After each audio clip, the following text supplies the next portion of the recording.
Hello students, how are you. पिछले videos में हमने जो डिस्कवरी ऑफ इलेक्ट्रॉन, न्यूट्रॉन और प्रोटॉन के बारे में पढ़ा था, उसी कंटिन्यूटी में आज जो हमारा टॉपिक है वो है रदरफोर्ड्स स्कैटरिंग एक्सपेरिमेंट। आप इसको डिस्कवरी ऑफ न्यूक्लियस भी बोल सकते हैं, क्योंकि इसका जो कंक्लूजन है वो न्यूक्लियस की डिस्कवरी के साथ ही खत्म होता है। तो आज हम जो बात करने जा रहे हैं वो रदरफोर्ड स्कैटरिंग मॉडल के बारे में बात करेंगे, स्कैटरिंग एक्सपेरिमेंट के बारे में बात करेंगे। तो हम यहाँ पर सबसे पहले मॉडल डिस्कस करते हैं, मॉडल के साथ साथ उसके ऑब्जर्वेशन और कंक्लूजन, क्योंकि जब तक हम ऑब्जर्वेशंस नहीं करेंगे हमारा मॉडल या हमारा ये जो स्ट्रक्चर है ये किसी काम का नहीं।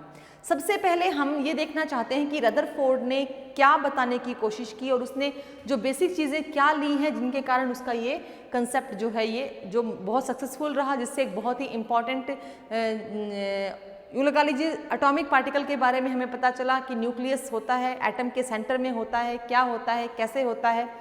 तो इस मॉडल को हम थोड़ा सा देखेंगे अभी। इस मॉडल के लिए ये जो है ये अल्फा एमिटर है। देखिए this one is the slit, ये प्लेट रखी हुई है। इस मॉडल के ऊपर कंसंट्रेट करेंगे।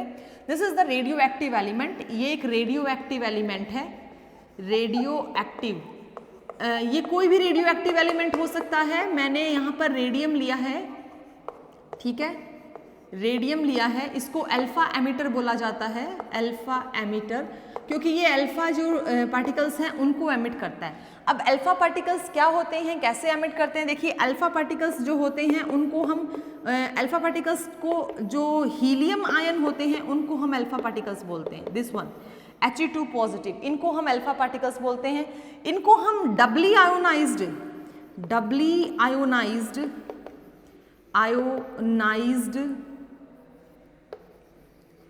हीलियम आयन भी बोलते हैं, हीलियम पार्टिकल्स या हीलियम एटम भी बोल सकते हैं, ठीक है। तो ये अल्फा पार्टिकल्स यहाँ से अल्फा रेज जो हैं, अल्फा जो एमिटर है यहाँ से अल्फा रेज को एमिट करेगा। यहाँ पर हमने लिया है गोल्ड एटम, ये गोल्ड एटम है, क्योंकि जो गोल्ड का एटम है वो बहुत ही फाइन, बहुत ही छोटा होता है। अगर हम एक्सपेरिमेंट को प्रूव करना चाहते हैं तो बड़े में से तो कोई प्रूव कर सकता है, सबसे स्मॉलेस्ट एटम या सबसे छोटे एटम या फाइन एटम के अंदर से अगर आप प्रूव करते हो तभी वो प्रूवल बढ़िया माना जाता है। एक्सपेरिमेंट में यहाँ पर गोल्ड फॉइल ली गई है। गोल्ड फॉइल बहुत ही थिन फॉइल होती है। उस थिन फॉइल को मैं यहाँ दिखाकर मैं एटम को दिखा रही हूँ, क्योंकि ऑब्जर्वेशंस जो हैं वो एटम में से होकर निकलती हैं। हम पूरी फॉइल में भी ऑब्जर्वेशन किस में देखेंगे? एटम में देखेंगे। अगर आप कहीं पर पूरी फॉइल भी लगा देते हो तो जो अल्फा रेज है वो किसी एटम को ही वहाँ पर कंसंट्रेट करती हैं और इन द लास्ट हमें एटम को ही इनलार्ज करके देखना होता है। तो फॉइल बहुत सारे एटम्स की बनी होती है, लेकिन हमें देखना किस में से है ऑब्जर्वेशन? एटम में से। इसलिए मैं यहाँ पर गोल्ड एटम ही ले रही हूँ। एटम एक स्फेरिकल फॉर्म में है, ये थोड़ा सा शेप में अच्छा नहीं बना। आप लोग अच्छे ड्राइंग करने वाले हो तो थोड़ी शेप अच्छी कर लेना इसकी। This is in a circular form, ये एक बढ़िया स्फेरिकल फॉर्म में होता है। जो एटम है वो बहुत ही अच्छा स्फेरिकल होता है, ये इस तरीके से ओवल नहीं होता। यहाँ पे स्पेस ना होने के कारण मैंने इसको ओवल बना दिया। तो ये गोल्ड एटम है, ठीक है। और ये है बेटा ऑब्जर्वेशन स्लिट, यहाँ पर ऑब्जर्वेशंस चेक की जाएंगी। इस ऑब्जर्वेशन स्लिट पे आप देख रहे हो इस तरीके से मैंने कुछ कोटिंग दिखा रखी है। ये कोई फॉस्फोरेसेंट कोटिंग है, फॉस्फोरेसेंट कोटिंग। ये फॉस्फोरेसेंट कोटिंग, या आप इसको बोल सकते हो फॉस्फोरेसेंट जो शीट है, स्पार्क है, प्लेट है, कुछ भी आप इसको बोल सकते हो।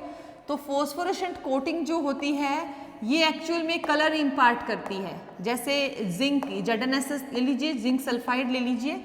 तो अगर कोई इस कोटिंग से टकराता है, कोई भी पार्टिकल, स्पेशली अल्फा पार्टिकल अगर टकराता है तो यहाँ पर स्पॉटिंग नजर आएगी, चमक। इमेजिन कीजिए रूम बहुत अंधेरा है, रूम में मतलब इतना अंधेरा है कि आपको कुछ नजर नहीं आ रहा, और अचानक में आपके हाथ में कोई ऐसी चीज है, स्पार्क कर रही है, स्पार्किंग है, तो कोई भी आपको स्पार्किंग के कारण पहचान सकता है।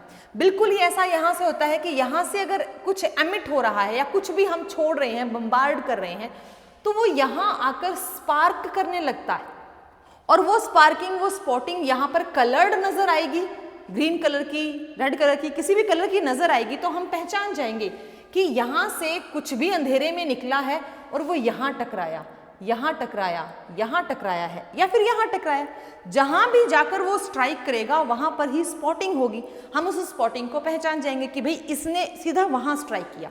मतलब ऐसा नहीं है कि अगर यहाँ से कुछ निकल रहा है तो ये पूरा का पूरा ग्लो करेगा, पूरे के पूरे में चमक नहीं आएगी, सिर्फ और सिर्फ उसी पोर्शन में। जैसे कोई रेज यहाँ तक निकलकर यहाँ पहुँच रही हैं तो जो हम स्पॉटिंग ऑब्जर्व करेंगे वो सिर्फ यहीं पर ऑब्जर्व होगी। तो इसलिए हमें ये कोटिंग लगानी होती है कि हम, या फिर जो एक्सपेरिमेंट किया रदरफोर्ड ने, उन्होंने ये कोटिंग यूज की क्योंकि वो बताना चाह रहे हैं कि इस एटम के अंदर क्या है। एटम के बाहर इलेक्ट्रॉन की डिस्कवरी हुई, एटम के बाहर बोला गया, उसको आउटर साइड बोला गया। एटम के अंदर हमने पढ़ा न्यूक्लियस, न्यूक्लियस के अंदर प्रोटॉन होता है, प्रोटॉन पॉजिटिव, लेकिन एक्चुअल में कहाँ है ये एटम स्फीयर है, एक्चुअल में कहाँ पर प्रोटॉन है, कहाँ इलेक्ट्रॉन है, कहाँ मैसिव पार्ट है, अभी कुछ नहीं पता। तो उसके लिए इस प्रकार का एक्सपेरिमेंट जो है वो काम कर रहा है। अब जरा देखते हैं यहाँ पर सबसे पहली ऑब्जर्वेशन क्या कह रही है। जैसे जैसे हम वहाँ ऑब्जर्वेशन लिखेंगे उसके बाद हम कंक्लूजन चेक करते जाएंगे। सबसे पहली ऑब्जर्वेशन कह रही है मोस्टली, मोस्टली यानी कि maximum, mostly rays, alpha rays बोल सकते हो आप, mostly rays are passed straight through the atom, मतलब ज्यादातर रेज जो हैं वो बिल्कुल स्ट्रेट पास हो गई। आप यहां पर देखिएगा एमिटर क्या कह रहा है कि मोस्टली रेज, जैसे ये यहां पर पास होगी, ठीक है, ये यहां पर पास हो गई है ना, यहां पर आ गई। अब जैसे ये है, ये स्ट्रेट पास हो गई, ऐसे ही ये स्ट्रेट पास हो गई, ये वाली रेज भी स्ट्रेट पास हो गई, ये वाली रेज भी स्ट्रेट पास हो गई। मतलब ये जो हैं जहाँ स्पॉटिंग कर रही हैं बिल्कुल स्ट्रेट जा रही हैं, यहाँ इनकी स्पॉटिंग नजर आ रही है। मतलब हमें यहाँ पर पता चल गया कि ये रेज यहाँ पहुँच गई, यानी ये वाला जो पोर्शन है और ये वाला जो पोर्शन है ये मैक्सिमम स्पॉटिंग चेक कर रहा है, मैक्सिमम स्पार्कलिंग वहाँ हो रही है।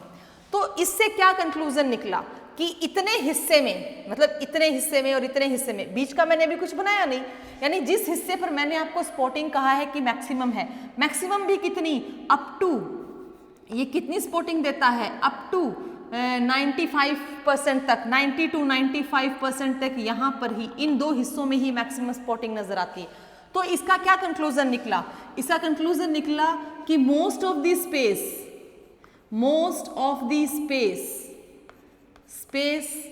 इज एम्प्टी, है ना, यही कंक्लूजन निकला ना कि ज्यादातर जो जगह है वो कैसी है, खाली है।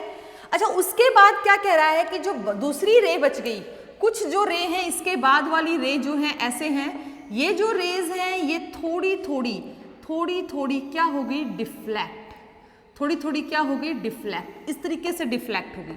जैसे ये रेज यहाँ डिफ्लेक्ट हो गई, ऐसे ऐसे ऐसे, ये रेज यहाँ डिफ्लेक्ट हो गई। ये इतना डिफ्लेक्ट हुई लेकिन कुछ एंगल तक ही इनका डिफ्लेक्शन शो हुआ, ज्यादा रेज नहीं थी। इस हिस्से में जो डिफ्लेक्शन है वो शो हुआ up to a small angle, कुछ एंगल तक ही रेज डिफ्लेक्ट हुई। तो सेकंड ऑब्जर्वेशन क्या कहती है, few of the alpha rays या alpha particles are deflected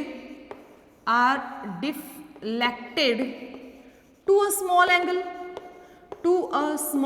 angle, है ना, छोटे एंगल पर वो कुछ रेज, ज्यादा नहीं, यहाँ अप टू 90 to 95% तो स्ट्रेट जा चुकी। इसका मतलब मैक्सिमम पार्ट जो है वो क्या है, एटम का एम्प्टी है, लेकिन कुछ रेज जो हैं वो क्या हो गई, डिफ्लेक्ट। अब हम ऐसा सोच रहे हैं, देखो इन्होंने सोचा कि नहीं सोचा पता नहीं, हम ऐसा सोच रहे हैं कि सेंटर में हमने प्रोटॉन कहा और जो अल्फा रेज होती हैं वो भी प्रोटॉन यानी पॉजिटिव होती हैं। कैसे होती हैं, देखिए ये हमारा प्रोटॉन है न्यूक्लियस का, ये इसके 2 इलेक्ट्रॉन हैं। अगर हम इस हीलियम के दोनों इलेक्ट्रॉन को खत्म कर दे तो बीच में कौन बच गए, प्रोटॉन, यानी सिर्फ पॉजिटिव चार्ज। तो जो अल्फा रेज होती हैं ये पॉजिटिवली चार्ज्ड होती हैं, जो ये अल्फा पार्टिकल्स हैं दीज आर पॉजिटिवली चार्ज्ड। अब पॉजिटिवली चार्ज्ड है तो हम ऐसा मान रहे हैं कि सेंटर में क्या होगा, कोई पॉजिटिव चार्ज होगा, तभी तो एक दूसरे से रिपेल कर गई, तभी तो इसके पास नहीं आई, पास आने की बजाय ये क्या कर गई, दूर भाग गई। जब तक रास्ता था और इनसे दूरी थी तो इन रेज ने इससे कोई डिफ्लेक्शन शो नहीं किया। देखिए ये स्ट्रेट लाइन जा रही हैं, इसका मतलब इस रास्ते में कुछ नहीं है, ना तो पॉजिटिव है ना ही कोई ऐसी चीज है जो इनको रोक सके, ये आसानी से इस जगह से निकल रही हैं। ये एक स्फीयर की बात की जा रही है। अच्छा, जब ये यहाँ पर पहुंची तो इनको लगा कि कुछ ऐसा है यहाँ पर जो इनको धकेल रहा है, क्योंकि इनका नेचर भी पॉजिटिव है और इनका नेचर भी पॉजिटिव है, जो इनको डिफ्लेक्ट कर रहा है, धकेल रहा है। तो ये अपने रास्ते से थोड़ी सी मुड़ गई, ये अपने रास्ते से थोड़ी सी मुड़ गई, और मुड़ने के कारण इनका डिफ्लेक्शन जो है वो इस फॉस्फोरेसेंट प्लेट या कोटिंग पर नजर आया, थोड़ा सा हटके। हालांकि ये जो स्पेस, ये जो स्पॉटिंग है बहुत ही हल्की है, कहीं कहीं पर ये स्पॉटिंग दिख रही है, इसका मतलब कुछ ही रेज ऐसी हैं जो छोटे एंगल तक डिफ्लेक्ट होती हैं। इससे क्या कंक्लूजन निकला? इससे कंक्लूजन ये निकला कि the centre in the there is some positive charge.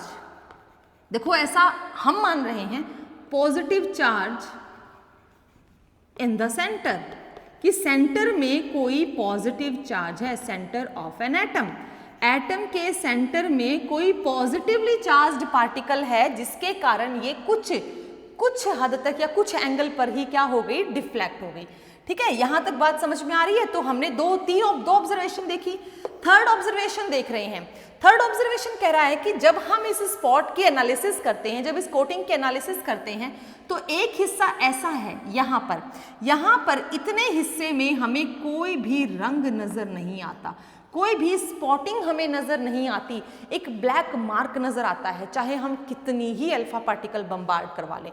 जब हम एटम यहाँ रखते हैं तो हमेशा एटम के बिल्कुल सेंटर के सामने हमें कुछ नजर नहीं आता, इतने हिस्से में कोई भी स्पॉटिंग नजर नहीं आती, ना कोई स्पार्कलिंग होती है, ना कोई कलर इमिशन होता है, कुछ भी नहीं नजर आता।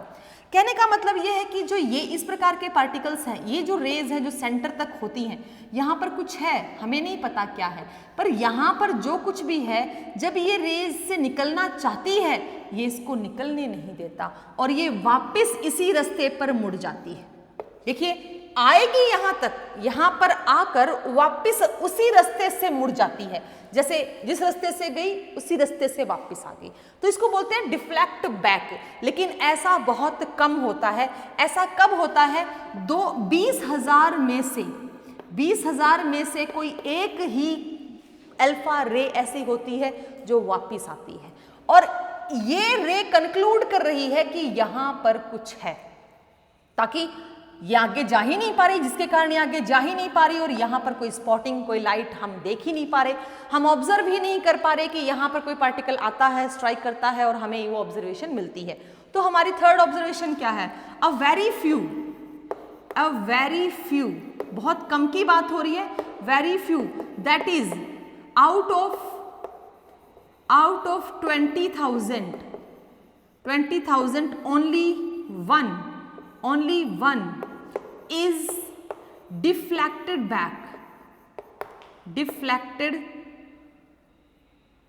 back to its original way, to its original path और original way। जिस रास्ते से आती है उसी रास्ते पर चली जाती है। और ये कंक्लूड क्या कर रहा है? ये कंक्लूड कर रहा है there is some massive part present in the center of the atom. There is some massive part present in the center of an atom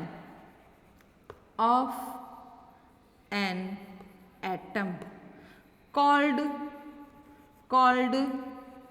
nucleus, जिसको क्या बोला गया? न्यूक्लियस।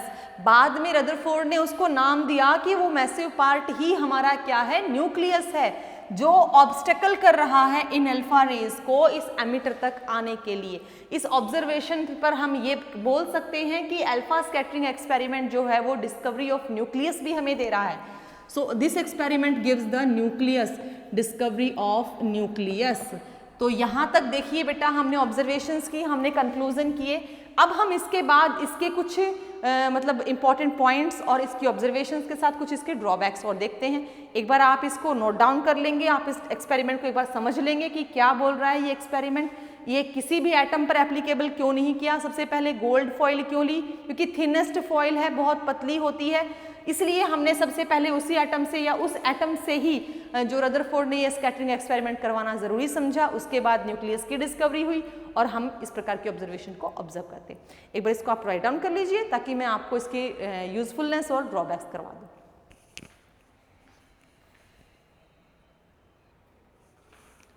चलिए बेटा, अब रदरफोर्ड स्कैटरिंग एक्सपेरिमेंट के बाद इनके द्वारा मॉडल के बारे में जो बातें बताई गई, एटॉमिक मॉडल के बारे में हम उनको एक बार डिस्कस करते हैं। सबसे पहले रदरफोर्ड ने कहा कि atom contains electron and protons. इन्होंने कहा कि एटम के अंदर होते हैं, atom contains electrons and protons, electrons and protons. ठीक है, जैसे कि डिस्कवरी हुई और इन्होंने अपना स्कैटरिंग एक्सपेरिमेंट किया तो उसके बेसिस पे इन्होंने ये बात कही। दूसरा कहा कि whole of the positive charge of N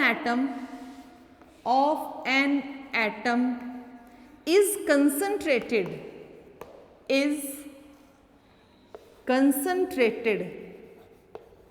concentrated in a small region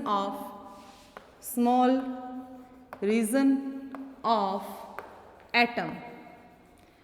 कह रहे हैं कि जितना भी पॉजिटिव चार्ज किसी एटम का है वो एक छोटे से हिस्से में ही कंसंट्रेट होता है एटम के अंदर, वो सभी जगह नहीं होता। अगर नेगेटिव चार्ज के लिए कोई पर्टिकुलर स्पेस है, पर्टिकुलर जगह है, तो पॉजिटिव चार्ज के लिए भी पर्टिकुलर स्पेस है। यहाँ से दो बातें हमारे सामने आती हैं कि अगर the size of the nucleus, अगर हम न्यूक्लियस की बात करें तो हम कहेंगे द साइज। अब यहाँ पर कंसंट्रेट किया तो हमने उस हिस्से को क्या कह दिया, इन्होंने कहा कि एक मिनट, इन्होंने कहा दैट इज कॉल्ड, ठीक है, उसे वो क्या बोला, दैट इज कॉल्ड, उसे इन्होंने नाम भी दे दिया, दैट इज कॉल्ड न्यूक्लियस। उस हिस्से को क्या नाम दिया, स्मॉल रीजन को क्या नाम दिया, न्यूक्लियस का। ठीक है, फिर उन्होंने कहा कि द साइज ऑफ न्यूक्लियस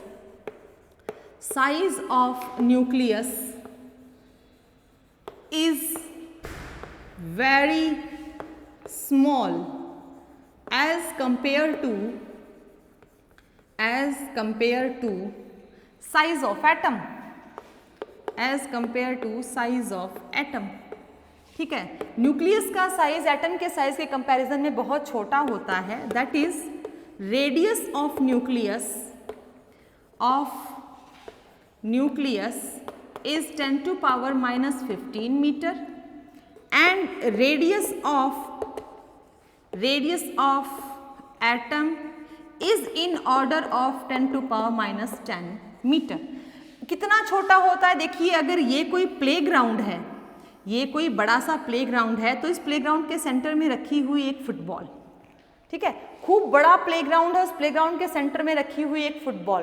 तो इस कंपैरिजन में हम एटम का जो रेडियस है और न्यूक्लियस का जो रेडियस है वो इस ऑर्डर में रखते हैं कि न्यूक्लियस का रेडियस जो है वो 10 टू पावर माइनस 15 मीटर के ऑर्डर में रहेगा और एटम का radius 10 to power minus 10 metre के ऑर्डर में रहेगा। अब यहाँ इसके बाद थर्ड कंक्लूजन आता है। थर्ड कंक्लूजन कह रहा है कि हमारे पास जो इलेक्ट्रॉन्स हैं, इलेक्ट्रॉन्स जो हैं वो एटम में जो रिवॉल्व कर रहे हैं वो बहुत ही हाई स्पीड से रिवॉल्व करते हैं। The electrons revolve in their orbit around the nucleus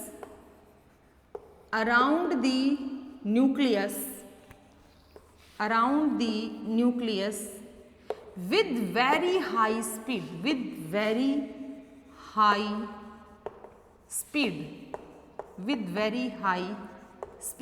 बहुत ज़्यादा स्पीड से इलेक्ट्रॉन जो हैं वो घूम रहे हैं न्यूक्लियस के चारों तरफ, उनकी स्पीड बहुत ज़्यादा होती है।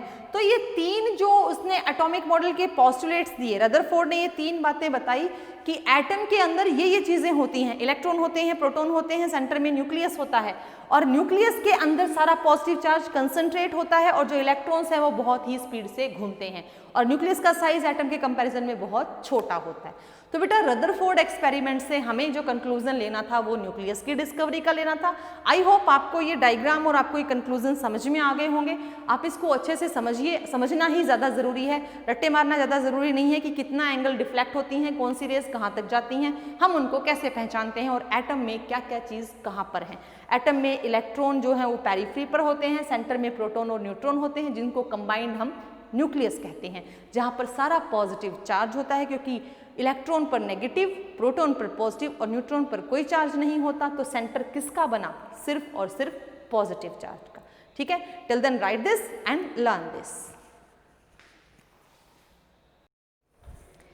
चलिए बेटा लिमिटेशंस और drawbacks of Rutherford experiment check करते हैं। सबसे पहली लिमिटेशन क्या है रदरफोर्ड एक्सपेरिमेंट की? देखिए जैसे कि हमें ये पता है कि एटम के सेंटर में पॉजिटिवली चार्ज पार्टिकल्स होते हैं या फिर न्यूक्लियस कंसंट्रेटेड होता है और एटम का जो बाहरी हिस्सा है उसमें इलेक्ट्रॉन होते हैं। ठीक है, इनसे पहले रदरफोर्ड से पहले एक साइंटिस्ट थे मैक्सवेल।